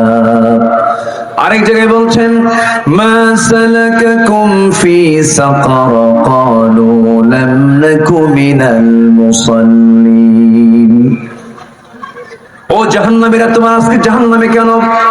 জাহান্নামীরা বলবে, আযান শুনেছি কিন্তু নামাজে হাজির হই না, এই জন্য আজকে আমরা জাহান্নামে। আর আরেক জায়গায় বলছেন, আমি সেই সমস্ত বান্দাগুলোকে শুধু জাহান্নাম নয়, জাহান্নামের গর্তের মধ্যে আমি তাদেরকে ফেলে দেব। যে সমস্ত বান্দাগুলো নামাজকে নষ্ট করে ফেলেছে, নামাজকে বরবাদ করে ফেলেছে, ওই সমস্ত বান্দাগুলোকে শুধু জাহান্নাম দেব না, জাহান্নামের গর্তের মধ্যে ফেলে দেব। এই জন্য আমার বন্ধুগণ, কিয়ামতের দিন প্রথম প্রশ্ন হবে কি সম্পর্কে? বলেন বলেন বলেন বলেন, কি সম্পর্কে হবে? নামাজ সম্পর্কে। এই জন্য প্রত্যেক পরিবারের প্রথম কাজ হবে, আগে জবাবদিহি করতে হবে। পরিবারের সকল মানুষের সামনে থেকে জবাব নিতে হবে। যিনি পরিবারের যিনি দায়িত্বশীল, 1 নাম্বার, স্কুলে যাও না নামাজ পড়ো? বলেন বলেন বলেন বলেন বলেন। আগে নামাজের জবাবদিহিতা নিতে হবে। আপনার স্বামী স্ত্রী আপনার দায়িত্বে আছেন, নামাজের কথা বলবেন। আপনি বাবা, সন্তানকে নামাজের কথা বলবেন। আমার বন্ধুগণ, প্রত্যেকটা পরিবারে যদি নামাজের ব্যাপারে যদি জবাবদিহিতা থাকে, পরিবারটা জান্নাতের টুকরা হয়ে যাবে। টাকা পয়সাই বড় রিজিকের চাবি, রিজিকের মাধ্যম নয়। রিজিক মানে টাকা পয়সা মনে করবো তা নয়। টাকা পয়সা থাকলেই যে সুখী মানুষ হয়ে গেছে তাও নয়। হাজার হাজার কোটি টাকার মালিক কিন্তু শান্তি নাই, এমন পরিবার আছে না নাই? আছে না নাই? হাজার হাজার কোটি টাকার মালিক পালায়া রাস্তা পাচ্ছে না। নৌকায় গিয়ে হাজির হয়ে গেছে, নৌকায় পালায় যাচ্ছে আইনমন্ত্রীকে নিয়ে। কোস্টগার্ড ধরে ফেলেছে। আইনমন্ত্রীকে বলে, স্যার চিনছি, চলেন থানায় চলেন। আমি কি একা আসছি? আমি তো জামাতের সাথে আসছি। কে কই যে বসে আছে নৌকার কোনায়, কে চেনা যায় না তো? চিন্তা করেন, চেনাই যাচ্ছে না। মাথার চুল কালো বানাইছে, দাড়ি মোছ সব কাটা, সাদা পাঞ্জাবি সাদা পায়জামা খুইলা লুঙ্গি পইরা গেঞ্জি একখান গায়ে দিয়া মাঝি হয়ে বসে আছে। বলতেছে ওটা কে? ভালো করে দেখো, ওটাই দরবেশ। কথা বোঝেন না? হাজার হাজার কোটি টাকার মালিক। সম্পদ সকল সুখের মূল নয়। রিজিকের সর্বনিম্ন স্তর হচ্ছে অর্থ সম্পদ, টাকা পয়সা। সর্বোচ্চ স্তর হলো সুস্থতা। সুস্থতার মতো বড় নিয়ামত পৃথিবীতে নাই। এটা সবচেয়ে বড় স্তর রিজিকের। সর্বোত্তম স্তর হচ্ছে পুণ্যবান পুণ্যবতী স্ত্রী এবং পরিশুদ্ধ নেক সন্তান। আর পরিপূর্ণ স্তর হচ্ছে মহান রব্বুল আলামিনের সন্তুষ্টি অর্জন করা। এগুলো না থাকলে শুধু সম্পদ দিয়ে আপনি সুখী হতে পারবেন না। অতএব 5 ওয়াক্ত নামাজ আমরা সবাই পড়তে রাজি আছি তো ইনশাআল্লাহ? একা না জামাতে? আসতে বলবেন না, একা না জামাতে? জামাতে নামাজ পড়বো, জোরে বলি ইনশাআল্লাহ। আমার বন্ধুগণ, নাম্বার 2 চলে গেল। নাম্বার 3 হলো আল্লাহ এবং রাসূলের সঙ্গে যারা চরম অবাধ্যতা করবে এবং সীমা লঙ্ঘন করবে, তাদের কোনো ইবাদত কবুল হবে না। আল্লাহ রাব্বুল আলামিন বলেন, ওয়া মান ইয়াসিল্লাহা ওয়া রাসূলাহু ওয়া ইয়াতাআদ্দা হুদুদাহু ইউদখিলহু নারান খালিদান ফিহা ওয়া লাহু আযাবুন মুহিন। জোরে বলুন আল্লাহু আকবার। আল্লাহ এবং রাসূলের সঙ্গে যারা অবাধ্যতা করবে তাদের জন্য যন্ত্রণাদায়ক শাস্তির ব্যবস্থা আছে। আল্লাহর সঙ্গে কোন প্রকার নাফরমানি করা যাবে না। আল্লাহর আইন নিয়ে কোনো প্রশ্ন করা যাবে না। আল্লাহর বিধান নিয়ে কোনো প্রশ্ন করা যাবে না। বরঞ্চ জীবনের সকল জায়গায় বন্ধু ভাবতে হবে যিনি আমার রব, তিনি আমার। চিল্লায় বলুন কে? আর যারা বলেন কে? কোন প্রাণী আল্লাহর জিকির করতে কোনো কৃপণতা করে না। আচ্ছা বলেন তো, গোটা পৃথিবীতে যত প্রাণী আছে, স্থলভাগে বেশি না জলভাগে বেশি? বলেন বলেন বলেন বলেন।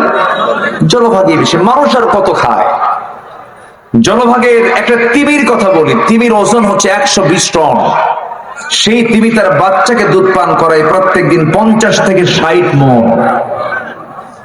বলেন তো, কোনদিন কি আমরা কোন জলভাগের কোন অংশে, প্রশান্ত অথবা এরকম বলে আটলান্টিক মহাসাগর, বিভিন্ন মহাসাগরে যে 7টা সমুদ্র যা আছে, কোথাও কি কোনদিন শুনছি যে অমুক জায়গায় প্রাণীদের মাঝে গন্ডগোল শুরু হয়েছে, হরতাল শুরু হয়েছে? দেখছি, শুনছি আমরা? আকাশ পথে উড়ন্ত পাখিগুলোর মধ্যে কোনো হরতাল নাই, ক্রাইসিস নাই। জলভাগের প্রাণীদের মধ্যে কোনো ক্রাইসিস নাই। শুধু মানুষের মধ্যে এই ক্রাইসিস। হুন্ডার লাইন মাত্র 3 মাইল। হুন্ডার লাইন মাত্র কয় মাইল? 3 মাইল। তেলের সংকট না বন্টনের সংকট? বলেন বলেন বলেন, কিসের সংকট বলেন? বন্টনের সংকট। এটা আমাদের হাতের কামাই। হরমুজ প্রণালী বন্ধ। মন যা চাচ্ছে তাই করছে। ইউরোপ আমেরিকার পরাশক্তিগুলো যারা, এক একটা নেতার চেহারার সাইজ দেখছেন? আমেরিকা একটা চেহারা দেখছেন? বানর একদিকে রাখবেন, ওর চেহারা একদিকে রাখবেন। বানর দেখতে সুন্দর। এই যুদ্ধবাজ গুলো যুদ্ধ চালিয়ে মানবতা ধ্বংস করে দিচ্ছে। এগুলো আমাদের হাতের কামাই। এগুলো তেলের কোনো সংকট নেই। আমার নবীজি মক্কা মুকাররমা থেকে ফিলিস্তিন পর্যন্ত বাইতুল আকসায় যে ইসরা করেছিলেন, ওয়া বারাকনা হাওলাহু লিনুরিয়াহু মিন আয়াতিনা, এই এরিয়ার ভিতরে যত তেল আল্লাহ পাক রেখেছেন, ক্যাম্পের সাগরের পানি যতটুকু, তার চাইতে তেল বেশি আছে এই এলাকাগুলোতে। আল্লাহ পাক এত তেল রেখে দিয়েছেন, কোন সংকট নেই। সংকট হচ্ছে বন্টনের। কিসের সংকট বলেন তো? বন্টনের সংকট। মানুষের মধ্যে ক্রাইসিস মানুষ সৃষ্টি করেছে, আল্লাহ কোন ক্রাইসিস সৃষ্টি করেননি। পৃথিবীতে কোন প্রাণীর খাদ্য গুদাম নাই, কে ছাড়া? মানুষ ছাড়া। অথচ খাদ্য গুদাম থাকার পরও কিসের সংকট? খাদ্যের সংকট। পাখির কোন খাদ্য গুদাম আছে? সেই পাখির বাড়ি হলো সাইপ্রাস, আর সেই পাখি এসে 6 মাস থাকে হলো পদ্মার চরে। হাকাদুকি বিলে, চলন বিল তো পাশে, চলন বিলে হাকাদুকি বিল, সেন্ট মার্টিন, কুতুবদিয়া, মহেশখালী, হাতিয়ার সন্দ্বীপ, এই সমস্ত বিলাঞ্চলে ওই 40,000 কিলোমিটার দূর থেকে সাইবেরিয়ান দ্বীপপুঞ্জ থেকে সেই পাখিগুলো এখানে চলে আসে রিজিকের জন্য। কে খাওয়ান? আসতে বলবেন না, কে খাওয়ান? ওর খাদ্য গোদাম আছে। যখন তার দেশে, ওই পাখিগুলোর দেশে যখন দেখা যায় প্রচন্ড ঠান্ডা, -20 ডিগ্রি সেলসিয়াস তাপমাত্রা, কোনো তাপই নাই, ঠান্ডা, বরফ হয়ে, আইস হয়ে, মানে রক্তগুলো সব বরফ হয়ে যাবে, মারা যাবে, তখন আল্লাহ তাআলা বলেন, পাখি তুই তো আমার সৃষ্টি, তোর বাঁচতে হবে, তুই এই দেশে থাকিস না, তুই বাংলাদেশের পদ্মার চরে চলে যা। সুবহানাল্লাহ বলবেন না? চলে যা। আল্লাহ পাঠায় দেন ওদেরকে। এখন প্রশ্ন হলো, 40,000 কিলোমিটার দূর থেকে আসার জন্য তাদের কোন ফ্লাইটের বন্দোবস্ত নাই। মনে হয় তাদের হাতে হাতে আল্লাহ পাক একটা করে পাসপোর্ট দিয়ে দেয়। পাসপোর্ট আছে নাকি? পাসপোর্টও নাই, ইমিগ্রেশন ক্রস করতে হয় না। কিন্তু ওই পাখিগুলো কেমন করে আসে? নিজস্ব ফ্লাইটে করে আসে। তাদের ফ্লাইটে কোনো যানজট হয় না, তাদের ফ্লাইট কোনো ডিলে হয় না, তাদের নিজস্ব পরিবহনে, নিজস্ব ফ্লাইটে তারা আকাশ পথে তারা রওনা দিয়ে দেয়। এখন প্রশ্ন হলো, 40,000 মাইল দূর থেকে বাংলাদেশের হাকালুকি বিল সে চিনল কেমনে? চলন বিল সে চিনল কেমনে? বিজ্ঞান বলছে ওই অতিথি পাখিগুলোর মাথার ভিতরে ক্রিপ্টোক্রম নামক এক প্রকার প্রোটিন আল্লাহ রাব্বুল আলামিন দিয়ে দেন। সেই প্রোটিন গুলো সাইনিং করে করে, জিপিআরএস ট্র্যাকিং করে করে তারা একটা নির্দিষ্ট রুটে এসে হাকালুকি বিলে পড়ে যায়। সুবহানাল্লাহ বলা যাবে না? আরো সহজ হবে, আমার দেশে যারা কবুতর লালন পালন করেন, কবুতর যারা বাড়ির ছাদে পালেন, গ্রামের বাড়িতে যারা পালেন, ওই কবুতর, এক কবুতর ওলা 10 বার বিক্রি করার পরেও কবুতর যায় না। পচিয়া বাড়ি, পচিয়া থেকে রাজশাহী বাড়ি, পচিয়াতে বিক্রি করতে গেছে হলো কবুতর। এই 20-30 মাইল দূরে পচিয়ার বাজারে কবুতর বিক্রি করে আসছে। কবুতর বিক্রি করে বাড়িতে আসার আগেই তার কবুতরটা তার বাড়িতে এসে হাজির। এক কবুতর 14 বার বেছে। এই আসলে এরকম রেকর্ড আছে না? বলেন। তাহলে এই যে 30 মাইল দূরে আপনি বিক্রি করে আসলেন, আপনি নিয়ে গেলেন স্থলপথে, সাইকেলে করে নিয়ে গেলেন কবুতর বিক্রি করার জন্য। সেই কবুতর ওখানে বিক্রি হওয়ার পর, বিক্রিত কবুতর ক্রেতা কিনে ছেড়ে দেওয়ার পর শুধু আকাশে উঠছে আর দেখছে, কই আমার মালিকের বাড়ি, মারছে দৌড়। সুবহানাল্লাহ বলা যাবে না? ছোট্ট মাথায় আল্লাহ পাক কি ক্রিপ্টোক্রম প্রোটিনটা ঢুকায় দিয়েছেন, জিপিএস ওর মাথায় আল্লাহ পাক লাগায় দিয়েছেন। মালিকের বাড়ি কোথায় সে চিনতে পারে। জোরে করে সুবহানাল্লাহ। পেরেগ্রিন ফ্যালকন নামে একটা পাখি আছে। সেই পাখিটা আকাশে যখন উঠতে নেয়, তার ওড়ার গতি হলো, তার যাওয়ার গতি হলো ঘন্টায় 400 কিলোমিটার। ঘন্টায় কত বলেন? 400 কিলোমিটার। 400 কিলোমিটার বেগে সে চড়তে উঠতে পারে আকাশে। লাঞ্চ তো ব্লাস্ট হয়ে যাওয়ার কথা, লাঞ্চ ফুসফুস তো সব ফেটে যাওয়ার কথা, কিন্তু তা হয় না কেন? ওই পাখিটার নাকের ভিতরে শক্ত হাড়ের ট্যাপ আল্লাহ পাক লাগায় দিয়েছেন। যখন তার গতি বাড়তে থাকে, ট্যাপটা আস্তে করে বাইরে বের করে দেয়। শক্ত হাড়ের ট্যাপ, বাতাস তীব্র গতিতে এসে আগের ট্যাপে লাগে। বাতাসের গতি কমে যাওয়ার পর আস্তে করে সে তার বাতাসটা লাঞ্চের মধ্যে নিয়ে নিয়ে আল্লাহর জিকির করতে করতে আকাশে ওড়ে। জোরে বলেন সুবহানাল্লাহ। পাখি থেকে বিমান না বিমান থেকে পাখি? হ্যাঁ, জোরে বলেন, বিমান থেকে পাখি না পাখি থেকে বিমান? পাখি থেকে বিমান। আল্লাহু আকবার। এই পেরেগ্রিন ফ্যালকনের এই হাড়ের ট্যাপ, এটার ঠিক এই ডিভাইসটা নিয়ে আধুনিক বিমানের সংযোগ দেওয়া হয়েছে। আওয়ালাম ইয়ারা ইলা আত-তায়রি ফাওকাহুম সাফাতি ওয়া ইয়াকবিদন কুল্লু ক্বাদ আলিমা সালাতাহু ওয়া তাসবিহাহু। প্রত্যেকটা পাখি, প্রত্যেকটা প্রাণী আল্লাহর জিকির 16 আনা করে। শুধু করে না কে? মানুষ। কোন প্রাণীর মধ্যে জিকিরের কোন অভাব নাই, শুধু মানুষের মধ্যে অভাব। কালিলাম মা তাশকুরুন কালিলাম মা তাযাক্কারুন। তোমরা অল্প সংখ্যক লোক জিকির করো, অল্প সংখ্যক লোকই তোমরা শুকর আদায় করো। সম্মানিত ভাইয়ের, এই জন্য জীবনের সকল জায়গায় আমরা আনুগত্য করব কার? আসতে বলবেন না কার? আল্লাহর আনুগত্য করব। সফলতার শর্ত হচ্ছে এবং কবুলের শর্ত হচ্ছে আনুগত্য 16 আনা করবো। আমরা কোন জায়গায় আমরা নাফরমানি করব না। নাম্বার 4 হলো, আল্লাহর সঙ্গে শিরিক করলে পরে কোনো ইবাদত কবুল হবে না। বিভিন্ন মাঝের মাঝের দৌড়ার মতো কিছু লোক আছে না, বাচ্চা কাচ্চা হয় না, মারে দৌড় আছে কিনা বলে। আল্লাহ পাক জাকির আলাইহিস সালাতু ওয়াস সালামকে বুড়া অবস্থায় সন্তানের বাপ বানাইছে। ইব্রাহিম আলাইহিস সালাতু ওয়াস সালামকে 80 বছর পার হয়ে গেছে, বুড়া মানুষ হয়ে গেছেন, আল্লাহ পাক ইসমাইল আলাইহিস সালামকে দান করেছেন। বাচ্চা হয় না, চাইবো কার কাছে? আসতে চাইবো কার কাছে?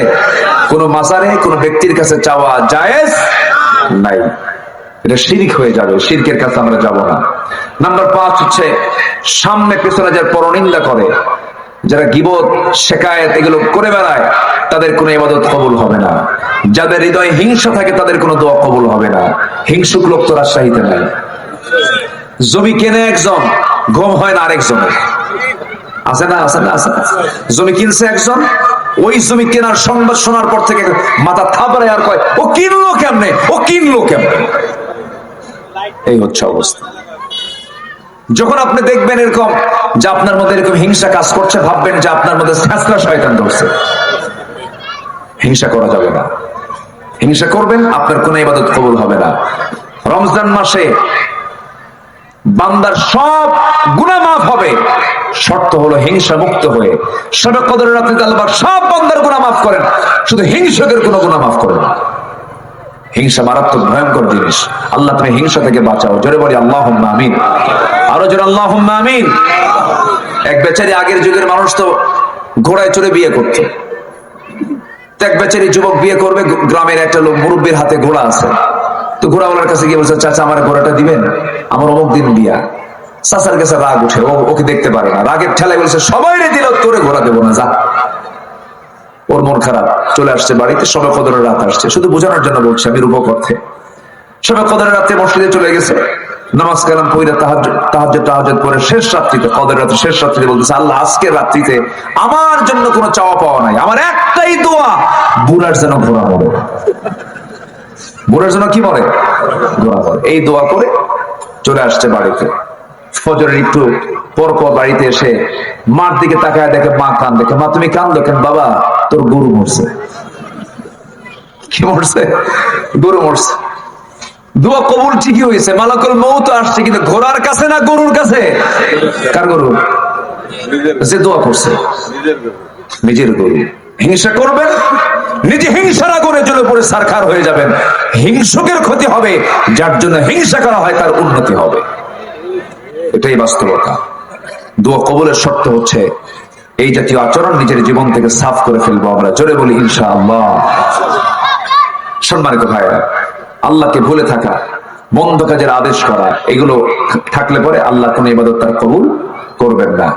নাম্বার 7 হচ্ছে শয়তানের পদঙ্ক অনুসরণ করবে যারা, আল্লাহ পাক তাদের দোয়া কবুল করবেন না, ইবাদত কবুল করবেন। নাম্বার 8 হচ্ছে যারা রিয়া করে, লোক দেখানো ইবাদত করে। দান করছে অথবা দান করবে, তার আগেই বলে শোনো আমি এই টাকাটা দেব, কিন্তু এমন ভাবে হাইলাইট করবা যেন আমার বুঝায় যে আমি একখান দানবীর। এরকম লোক আছে কিনা বলে? আসতে বলবেন না, আছে না? নাই। আচ্ছা, এই জাতীয় কোন ইবাদত আল্লাহর দরবারে কবুল হবে না। মা তুনফিকু বিয়ামিনিক, ডান হাত যা দিয়েছে বাম হাত জানবে না, বাম হাত যা দিয়েছে ডান হাত জানবে না। আল্লাহ পাক তাকে আরশ আজিমের ছায়া জায়গা দিয়ে দিবে। দান হবে গোপনে। দান হবে কি? গোপনে। এটা উত্তম ইবাদত। প্রকাশ্য দেওয়া জায়েজ, কিন্তু গোপন ইবাদতটা বেশি পছন্দ করেন কে? কারণ এটা সম্পূর্ণ কন্ট্যাক্ট হয় কার সাথে? আল্লাহর সাথে। আমার বন্ধুগণ, লোক দেখানো কোনো কাজ করা যাবে না। রিয়াটা এক প্রকার শিরকের গুনাহ। সর্বশেষ হচ্ছে 9 নাম্বার হলো কুফরি করা। আল্লাহ রাব্বুল আলামিন কুফরি যদি কোনো বান্দা করে তার দোয়া কবুল করবেন না, ইবাদত কবুল করবেন না। আল্লাহ সুন্দর করে বলছেন ইন্নাল্লাযীনা কাফারু লান তুগনিয়া আনহুম আমওয়ালুহুম ওয়ালা আওলাদুহুম মিনাল্লাহি শাইআ ওয়া উলাইকা হুম ওয়াকুদুন নার ওয়াকুদুন নার। জোরে বলুন আল্লাহু আকবার। আরো জোরে বলুন আল্লাহু আকবার। কুফরি করা যাবে না, মুনাফিকি করা যাবে না। এই সমস্ত অপকর্মগুলো আমাদের জীবন থেকে আমরা মাইনাস করব।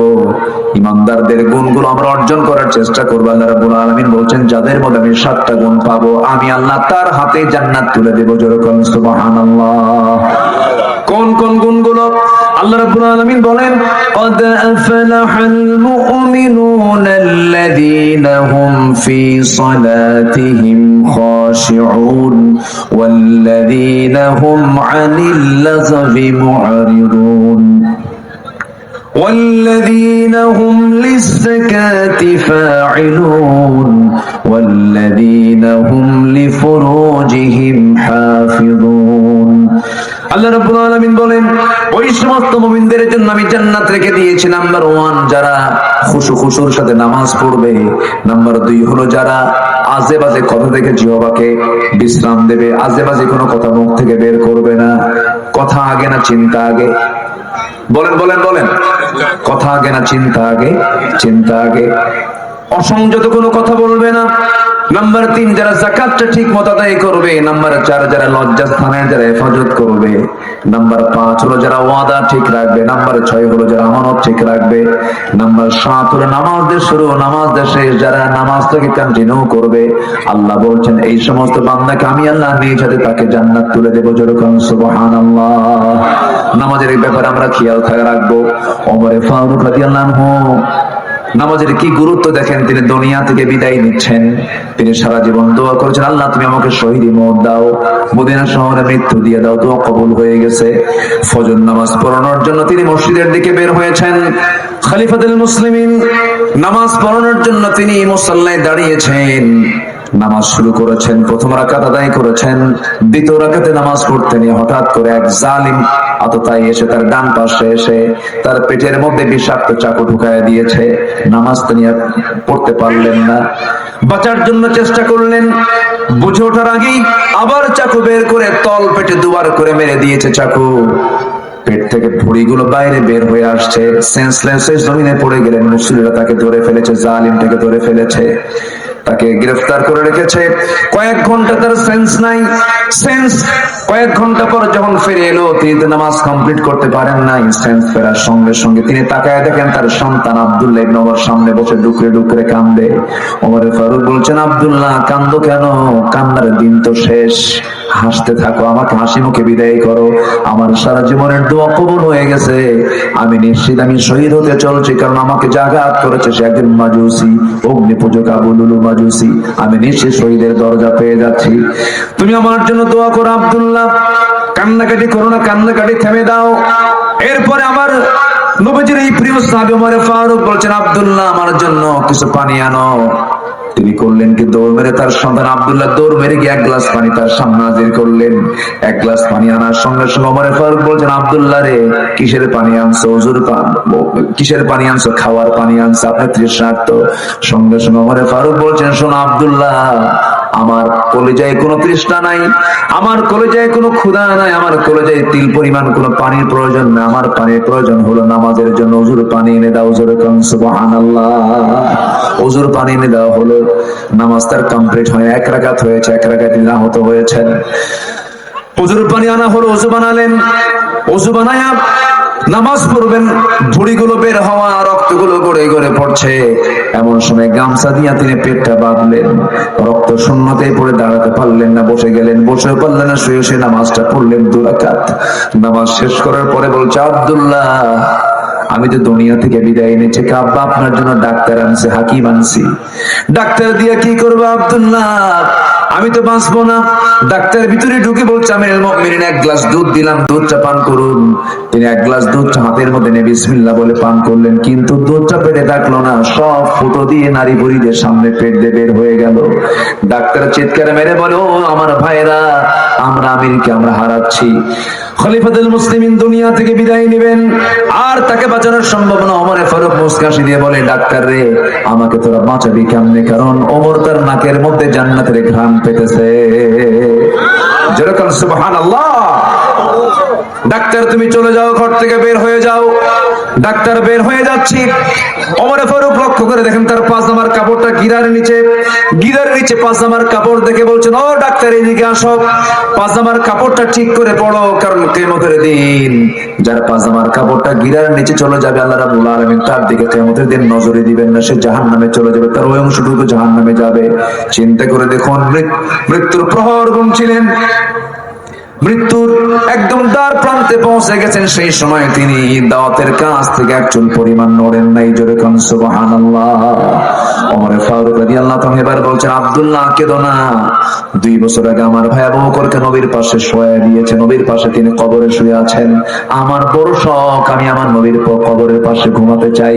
জায়গাটা আম্মা জান আয়েশা সিদ্দিকার, আব্দুল্লাহ রে যাও আমার পক্ষ থেকে আয়েশাকে সালাম দিয়ে আমার ব্যাপারে বলো, আমি তার কাছ থেকে জায়গাটা ভিক্ষা চাই, একটু পাঠায় দেন, যাও চলে যাও। আব্দুল্লাহ চলে গেলেন, গিয়ে যখন আপিল করলেন বাবার পক্ষ থেকে, আম্মা জান আয়েশা সিদ্দিকা কাঁদতে কাঁদতে বলছেন, জগদ্দন্য একজন খলিফাতুল মুসলিমিন আমার কাছে সামান্য একটা জায়গার দাবি করলো, আমি তাকে কেমন করে মানা করি? আমি আয়েশা আমার কবরের জায়গার অংশটুকু আমি ওমর ফারুকরে দান করে দিলাম। আমার নবীর পাশে 2 জন সাহাবী শুয়ে আছেন, বাকি 10,000 সাহাবী শুয়ে আছেন জান্নাতুল বাকিতে। বাকি গোরস্থানে 10,000 সাহাবী শুয়ে আছেন, বাকি সবগুলো বাইরে আছেন। শুধুমাত্র 2 জন সৌভাগ্যবান সাহাবী নবীর পাশে শোয়ার জায়গা পেয়েছেন। এর মধ্যে একজন ওমর ফারুক রাদিয়াল্লাহু তাআলা আনহু। জোরে বলি আল্লাহু আকবার। এর অন্যতম কারণ হলো সাহাবীরা জীবনের চাইতে রাসূলকে বেশি মহব্বত করেছেন। আনুগত্যের কোনো কমতি থাকা যাবে না, আনুগত্যের কোনো ঘাটতি থাকা যাবে না। আমার জীবনের চাইতে রাসূলকে ভালোবাসতে হবে, কম না বেশি? শুধু বেশি না, অনেক বেশি। এই হাদিসটা একটু চিন্তা করে দেখুন আর নিজের মনকে মাঝে মাঝে প্রশ্ন করবেন, আব্দুল্লাহ তুই সত্যি সত্যি তোর জীবনের চাইতে রাসূলকে বেশি ভালোবাসিস নাকি? বারবার প্রশ্ন করবেন, দিনের মধ্যে প্রশ্ন করবেন, রাতের মধ্যে প্রশ্ন করবেন। যেদিন আপনার বিবেক বলে দেবে, মন বলে দেবে সত্যি সত্যি আব্দুল্লাহ তোর জীবনের চাইতে রাসূলকে বেশি ভালোবাসি, আল্লাহর কসম করে বলি সেই দিন থেকে আপনি ইমানের প্রকৃত স্বাদটা পেয়ে যাবেন। আল্লাহ তুমি সবাইকে নবী প্রেমিক হওয়ার তৌফিক দিয়ে দাও, আল্লাহর বন্ধু হওয়ার তৌফিক দিয়ে দাও, নামাজি বানাও এবং ইবাদত কবুলের যে শর্তগুলো সেই শর্তগুলো পূরণ করে এই সমস্ত অপকর্মগুলো থেকে নিজকে বাঁচিয়ে রেখে আল্লাহর অনুগত বান্দার কাতারে শামিল হওয়ার তৌফিক দান করো। জোরে বলি আল্লাহুম্মা আমিন। আমি আর কথা বাড়াতে চাচ্ছি না, অনেক রাত হয়েছে, উঠেছে অনেক আগে, আপনারা এসেছেন অনেক আগে। আলহামদুলিল্লাহ, আল্লাহ তুমি সবার অংশগ্রহণকে নাজাতের কারণ বানিয়ে দাও। জোরে বলি আল্লাহুম্মা আমিন। আমরা কি সবাই ফজর পড়বো না ইনশাআল্লাহ? ফজর পড়বেন কারা কারা? ফজর পড়বেন কারা কারা? হাত তুলে দেখেন না, জোরে বলি ইয়া আল্লাহ। আমাদেরকে ফজর, যোহর, আসর, মাগরিব, ইশা 5 ওয়াক্ত সালাত আদায় করা তৌফিক তুমি আল্লাহ দিয়ে দাও। জোরে বলি আমিন। হাত নাড়া। মসজিদগুলো অনেক সুন্দর সুন্দর মসজিদ। দেখো, আমি আজকে কোন এক মডেল মসজিদে নামাজ পড়লাম। 560টা মডেল মসজিদ হয়েছে, সৌদির টাকা এগুলো। সৌদি গভর্নমেন্ট এটাকে আমার দেশে দান করেছিল। তবে একটা মডেল মসজিদে নামাজ শেষে সেখানকার মুয়াজ্জিন আমার সঙ্গে দেখা করলেন। দেখা করে বলছেন, হুজুর আমার জন্য একটু দোয়া করবেন। কেন, কি দোয়া চান বলেন? হুজুর আমি আপনার খুব ভক্ত, হুজুর একটু দোয়া করেন আমার বেতনটা যেন একটু বেশি হয়। বললাম, এত বড় মসজিদ, প্রায় 6-7 কোটি টাকা ব্যয় করে এত বড় একটা মসজিদ বানাইছে, আপনার বেতন কত? হুজুর 6,000। নামাজ পড়তে না, শুধু বাজারের কথা মনে হয়। কি দিয়ে বাজার করবো? কি কথা কি বুঝতেছেন আমার কথা? বুঝতেছেন? মসজিদের বেতন, মুয়াজ্জিমের বেতন 10,000, 7,000 টাকা। আমাকে বললো যে 7,000 টাকা বেতন। খাদেমের বেতন 7,000। খাদেমের বেতন হতে পারে, যাই হোক। তো এই যে বেতন কাঠামোটা, আপনি বলুন তো, একটা মসজিদের ইমাম, একটা মসজিদের মুয়াজ্জিন, এই বিশাল একটা মডেল মসজিদ করা হয়েছে। আমি মক্কা মুকাররমায় আব্দুর রহমান সুলাইসি নাম শুনেছেন তো? আল্লাহ পাক তার সাথে একটু কথা বলার সুযোগ দিয়েছেন আমাকে। কোন একটা সময় নামাজ পড়েছি এবং মদিনা মুনাওয়ারায় ওনার একটা সফর ছিল, একটু কয়েক মিনিট আমি কথা বলার সুযোগ পেয়েছিলাম। তো ওনাকে আমি সরাসরি প্রশ্ন করিনি, শুধু ওনার অ্যাসিস্ট্যান্টকে প্রশ্ন করলাম যে ওনার বেতনটা কত, সম্মানী হাদিয়াটা কত। তো বলা হলো যে ওনাদেরকে নির্দিষ্ট কোনো হাদিয়া দেওয়া হয় না, ওনাদের হাতে চেক ছেড়ে দেওয়া হয়, যা দরকার তাই নাই তারা। কেউ তো আলহামদুলিল্লাহ করলেন না? জোরে বলেন না ভাই আলহামদুলিল্লাহ। সারা বছর ইংলিশ টিচার নেয়, ইংলিশ টিচার যদি কম আসে কোনো সমস্যা নাই, মাসে 7 দিন আসলেও সমস্যা নাই। কোরআন শরীফ যিনি পড়াবেন 30 দিন আসে, 3 মাসে কোরআন তাকে পড়ায় দিয়া কোরআন হাতে তুলে দেন, 3 মাসে কোনো বেতন টেতন না দিয়ে একদিন বলে, হুজুর আমার ছেলে তো কোরআন হাতে নেবে, আপনাকে অমুক দিন দাওয়াত দিতে আসছে।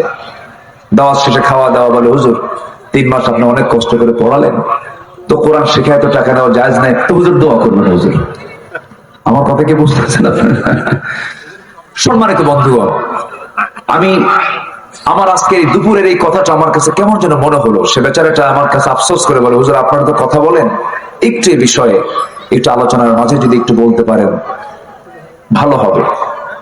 2 কোটি টাকা খরচ করে মসজিদের সমস্ত স্ট্রাকচার নির্মাণ করা হয়, এসি লাগানো হয়, সবকিছু লাগানো হয়, তিনি নামাজ পড়ান তার জায়গা হয় হলো মসজিদের সিঁড়ির তলে। আমি কি ভুল বললাম? আস্তে কথা, সিঁড়ির তলে তার জায়গা হয়, সিঁড়ির তলে উনি রাত্রে থাকেন, ওনার জন্য একটা ঘর নির্মাণ করতে অলসতা হয় কেন? এটা উচিত না। আমি মনে করি আপনার জীবনের শ্রেষ্ঠ নামাজ আপনি যার পিছনে আদায় করছেন, আল্লাহর ঘর যিনি পরিষ্কার করছেন, আমি মনে করি সকল বেতন কাঠামোর ঊর্ধ্বে তাদের বেতন কাঠামো থাকা উচিত। সম্মানিত ভাইয়ের, আমাকে একজন দুপুরে বলার কারণে মিডিয়ার কল্যাণে, এখানে তো অনেক মিডিয়া আসছে, আমরা অনেক সময় অচেতন থাকি। আপনি জানেন আপনি মসজিদ কমিটির সভাপতি, আপনার দায়িত্ব আছে না নাই বলেন তো? দায়িত্ব আছে। নামাজ পড়তে ইমাম সাহেব যদি নামাজে পড়তে নিয়ে রুকুতে যায়, বলে বউ তো আমারে বাজারের ব্যাগ দিছে, বাজার করবো কেমন, টাকাই তো নেই, ও জিকির বাদ দিয়ে তো এগুলো করবে। কি কথা কি বুঝতে মানুষ তো এই জন্য আমরা একটু এটা খেয়াল করার চেষ্টা করব। মিডিয়ার কল্যাণে এই কথাটা আমি একটু বলে দিলাম। আল্লাহ আমাদের সবাইকে সকল ক্ষেত্রে দায়িত্বশীলতার ভূমিকা পালন করার তৌফিক দান করুন, জোরে বলি আল্লাহুম্মা আমিন। সম্মানিত ভাইয়েরা, আমি আর কথা বাড়াতে চাই না, অনেক কথা বলে ফেলেছি। অনাকাঙ্ক্ষিত অপ্রত্যাশিত যদি কোনো কথা ভুল ক্রমে চলে যায়, আল্লাহর কাছে মাফ চেয়ে নিচ্ছি। তবে চেষ্টা করেছে কোরআন এবং হাদিসকে সামনে রেখে কিছু কথা বলার। আল্লাহ আমাদের সবাইকে আমল করার তৌফিক দান করুন, এলাকার মা বোনদেরকে পর্দা করার তৌফিক দান করুন, দিন মেনে চলার তৌফিক দান করুন।